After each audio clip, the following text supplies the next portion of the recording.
Hello everyone. In this video we will discuss about the sexual reproduction in flowering plants. Flowering plant में sexual reproduction कैसा होता है? अगर हम flowering plants की बात करते हैं तो flowering plants को angiosperms भी कहा जाता है. तो जितने भी reproductive parts होते हैं flowering plant में वो flower में ही arrange होते हैं. They are located in the flower. तो अगर हम flower की बात करें तो unisexual भी हो सकता है and it can be bisexual also. तो अगर फ्लावर यूनिसेक्सुअल होता है इसका मतलब होता है कि एक ही सेक्स प्रेजेंट है एक फ्लावर पे, मतलब या तो मेल प्रेजेंट है या फिर फीमेल प्रेजेंट है. और अगर हम बाइसेक्सुअल की बात करें तो दोनों प्रेजेंट होते हैं, दैट इज आइदर स्टैमेन और carpel.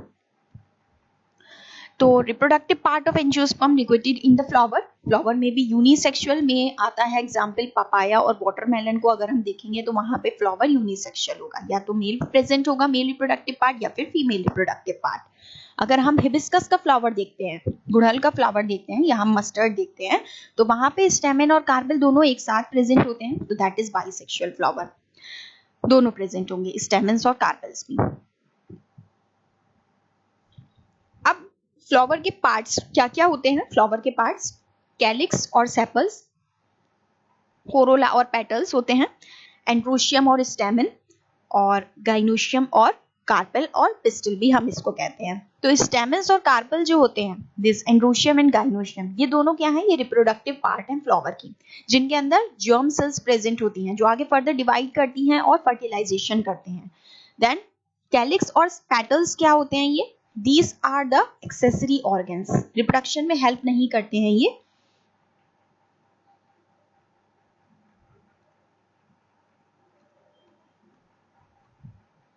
Here is the picture of the hibiscus flower की ही पिक्चर है. ये एक बाइसेक्सुअल फ्लावर है जिसमें क्या क्या कंटेन है, क्या क्या पार्ट्स हैं इसके.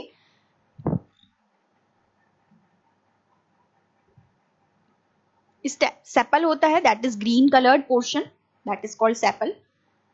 Coloured portion that is called petal. Male portion that is called stamen which is divided into two parts, anther and filament. Anther जो होता है वो बाइलोब पार्ट होता है ऊपर का, और इसके नीचे का जो स्टॉक होता है उसको हम कहते हैं filament. And the female reproductive part is the pistol, the upper part is the stigma, style, and नीचे का पार्ट होता है बेसल पार्ट होता है, बल्ज पार्ट होता है ओवरी का. तो वन बाय वन डिस्कस करेंगे. First we will discuss about the sepal या फिर कैलिक्स. अगर हम सेपल की बात करते हैं तो ये एक लीफ को हम कहते हैं सेपल, और ये पूरा रोल जो होता है इसका कहलाया जाता है कैलिक्स. तो it is the outer most whorl of flower, outer most whorl है ये फ्लावर का, जो कि सेपल्स हम जिनको कहते हैं ग्रीन कलर के होते हैं. ठीक है. Then corolla, it is the collection of petals, बहुत सारे पेटल्स का ये कलेक्शन होता है जो कि ब्राइटली कलर्ड होते हैं. देन एंड्रोशियम को हम स्टैमेन भी कहते हैं, ये स्टैमेन का कलेक्शन होता है जो कि मेल रिप्रोडक्टिव ऑर्गन है फ्लावर का. हर स्टैमेन में क्या क्या होता है? एक एंथर होता है और एक फिलामेंट होता है. तो जो फिलामेंट होता है वो एक लॉन्ग स्टॉक होती है और ऊपर एक एंथर वियर होता है. इस एंथर के अंदर पॉलन ग्रेन्स प्रोड्यूस्ड होते हैं एंथर में. Then gynoecium that is called pistil, ये कार्पेल का कलेक्शन होता है, फीमेल रिप्रोडक्टिव ऑर्गन है फ्लावर का. हर कार्पेल में एक स्टिग्मा होता है, स्टाइल होती है और ओवरी होती है. तो स्टिग्मा अगर हम देखें तो स्टिग्मा जो होता है वो स्टिकी सरफेस होता है, यहाँ पर आके जितने भी पॉलन ग्रेन्स होते हैं वो सब आकर स्टिक हो जाते हैं.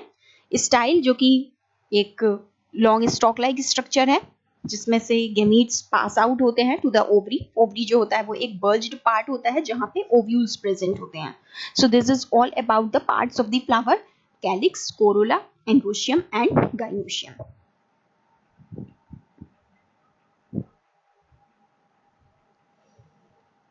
नाउ अब क्या होगा? पॉलिनेशन होगा फ्लावर में. पॉलिनेशन क्या होगा? जितने भी पॉलन ग्रेन्स इस एंथर में पॉलन ग्रेन्स बनेंगे, जो मेल रिप्रोडक्टिव पार्ट है एंथर, यहाँ पे पॉलन ग्रेन्स बनेंगे. ये पॉलन ग्रेन्स इससे झड़ते रहते हैं. तो ये पॉलन ग्रेन्स क्या होंगे? ट्रांसफर होंगे टू दी स्टिग्मा के ऊपर ट्रांसफर होंगे. तो the transfer of pollen grain from anther to the stigma is called pollination, हम कहते हैं इसको. तो ये पॉलन ग्रेन्स जो होते हैं that can be carried bye agents, जैसे कि विंड है, वाटर है, या इंसेक्ट बर्ड्स के थ्रू ये कैरी हो सकता है. कोई इनमें ये सारे एजेंट्स हैं इसके थ्रू कैरी किए जा सकते हैं पॉलन ग्रेन्स। ये पॉलन ग्रेन्स स्टिग्मा के ऊपर आकर स्टिक हो जाते हैं ड्यूरिंग पॉलिनेशन और इनकी सपोर्ट करते हैं, इनकी ग्रोथ को सपोर्ट करते हैं ये। अब ये दो तरीके के हो सकते हैं पॉलिनेशन, एक होता है सेल्फ पॉलिनेशन और दूसरा होता है क्रॉस पॉलिनेशन।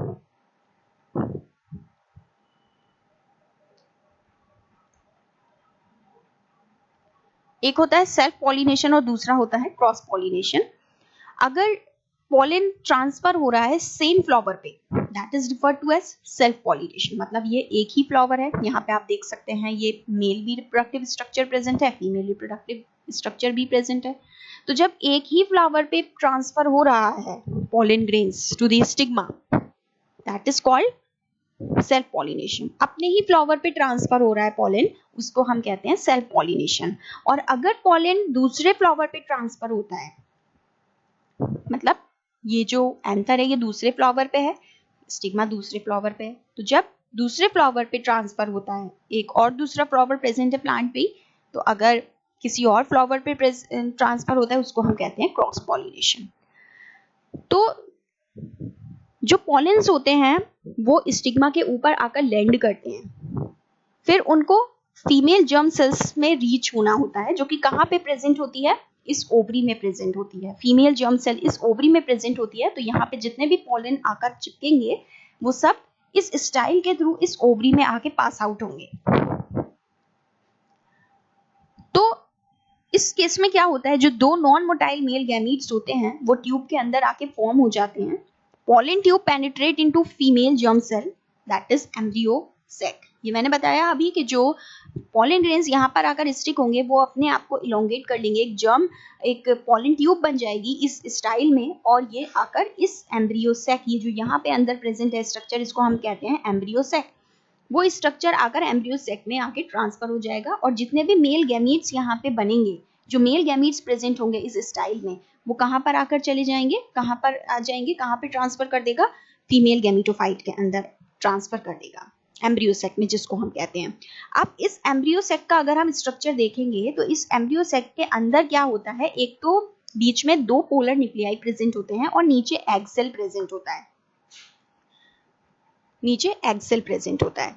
तो दो मेल गैमीट आएंगे पॉलन ट्यूब में, तो एक मेल गैमीट जो है वो एग सेल के साथ में फ्यूज हो जाएगा। जब एग सेल के साथ में फ्यूज होगा तो एक डिप्लॉइड जाइगोट बनेगा, और इस प्रोसेस को हम कहते हैं सिनगैमी। और जो दूसरा वाला मेल गैमीट होगा वो दो पोलर न्यूक्लियाई के साथ फ्यूज हो जाएगा, जो कि बनाएगा triploid, 3N primary endosperm nucleus. इसको हम कहते हैं ट्रिपल फ्यूजन, क्योंकि 3N प्राइमरी एंडोस्पर्म न्यूक्लियस बना रहा है, इसलिए हम इसको कहेंगे ट्रिपल फ्यूजन। एक मेल गैमीट एग सेल के साथ में फ्यूज हो जाएगा, जो कि डिप्लॉइड जाइगोट बनाएगा, इस प्रोसेस को हम कहेंगे सिनगैमी। और जो दूसरा वाला मेल गैमीट होगा वो दो पोलर न्यूक्लियाई के साथ फ्यूज होगा, जिसको हम कहेंगे primary endosperm nucleus. This process is called triple fusion. So this is the process of the pollination. अब ये दो बार फ्यूजन हो रहा है, देखा आपने, एक तो एग सेल के साथ में फ्यूज हो रहा है और एक पोलर न्यूक्लियाई के साथ में फ्यूज हो रहा है। तो इस प्रोसेस को हम, पूरे प्रोसेस को कहते हैं, पूरे मैकेनिज्म को कहते हैं डबल फर्टिलाइजेशन। फर्टिलाइजेशन के बाद क्या होगा, जो जाइगोट बनेगा वो एम्ब्रियो में डेवलप हो जाएगा, और जो ओव्यूल होगा वो सीड्स में डेवलप हो जाएगा, और जो ओवरी होंगी वो फ्रूट में डेवलप हो जाएंगी। ये डायग्राम आप देख सकते हैं जो पीछे मैंने अभी एक्सप्लेन किया है, ये पूरा डायग्राम है, ये स्ट्रक्चर है एक स्टिग्मा का, पिस्टिल का। तो पिस्टिल में क्या क्या होता है, ऊपर वाला पार्ट स्टिग्मा कहलाते हैं, ये पार्ट हम कहते हैं style, and this is ovary. तो आप ये देख सकते हैं कि ओवरी पार्ट में क्या है, फीमेल गैमीटोफाइट प्रेजेंट है, this is the female gametophyte embryo sac. इस एम्ब्रियो सेक के अंदर स्ट्रक्चर प्रेजेंट है, दिस इज पोलर न्यूक्लियाई, दो पोलर न्यूक्लियाई प्रेजेंट होते हैं, यहाँ पे एक एग सेल प्रेजेंट होता है। तो पॉलन ग्रेन जब यहाँ पे आके स्टिक हुआ तो इसने क्या किया, पॉलन ट्यूब बना ली, ये पॉलन ट्यूब इस एम्ब्रियो सेक के अंदर ट्रांसफर हो गई। जब दो मेल गैमीट आएंगे इसमें, तो एक मेल गैमीट फ्यूज हो जाएगा इस एग सेल के साथ, दूसरा वाला मेल गैमीट फ्यूज हो जाएगा इस पोलर न्यूक्लियाई के साथ, दोनों आपस में फ्यूज हो गए। जब एग सेल के साथ में फ्यूज होगा तो क्या बनेगा, जाइगोट, और जब इस पोलर न्यूक्लियाई के साथ फ्यूज होगा तो क्या बनेगा, primary endosperm nucleus. 3n primary endosperm nucleus. 3n क्यों कहा है? क्योंकि एक तो मेल गैमीट का न्यूक्लियस और दो इस पोलर न्यूक्लियाई के न्यूक्लियस, इसलिए इसको 3n कहा है। 2 बार फर्टिलाइजेशन हो रहा है तो इसलिए डबल फर्टिलाइजेशन कहा है। इस फर्टिलाइजेशन जो जाइगोट बना है वो डेवलप हो जाएगा एम्ब्रियो में, और जो ओव्यूल है वो डेवलप हो जाएगा सीड्स में, और जो ओवरी होगी वो फ्रूट में डेवलप हो जाएगी। और जो एंडोस्पर्म होगा, जो एंडोस्पर्म बना है वो न्यूट्रिशन प्रोवाइड करेगा इस एम्ब्रियो को, और जितने भी पेटल्स होंगे, सेपल्स होंगे, स्टेमन, स्टाइल, स्टिग्मा, वो सब श्रिवल हो जाएंगे और फॉल ऑफ हो जाएंगे। So this is all about the sexual reproduction in the flowering plant. This is all about the sexual reproduction in the flowering plant. Thank you.